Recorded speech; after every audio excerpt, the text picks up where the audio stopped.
আসসালামু আলাইকুম বন্ধুরা। অনেকদিন পর আমার বেস্ট ফ্রেন্ড ছুটিতে আসছে।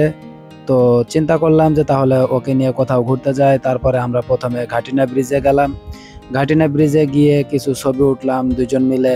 তারপরে ওইখান থেকে চিন্তা করলাম চল এখান থেকে উল্লাপাড়া স্টেশন যাই। উল্লাপাড়া স্টেশন থেকে ঘুরে ফিরে তারপরে আবার ওইখান থেকে সনতলা গিয়ে সনতলা থেকে কৃষকগঞ্জ বাজারে গিয়ে হালিম খেয়ে আবার বাড়িতে চলে আসবো, এরকম চিন্তা করে আমরা বের হলাম।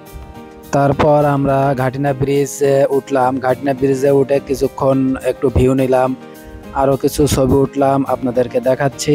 তারপরে আমি বললাম যে মামা আমাকে একটা ভিডিও করে দে। তারপরে আমার মামা আমাকে একটা ভিডিও করে দিল, সুন্দর করে একটা ভিডিও করে দিল। তারপরে ওইখানে কিছুক্ষণ সময় কাটিয়ে আড্ডা দিয়ে আবার চিন্তা করলাম তাহলে চল উল্লাপাড়া স্টেশন ওভার ব্রিজের উপরে গিয়ে কিছুক্ষণ আড্ডা দেই। তারপরে সেখান থেকে আবার রওনা হয়ে গেলাম।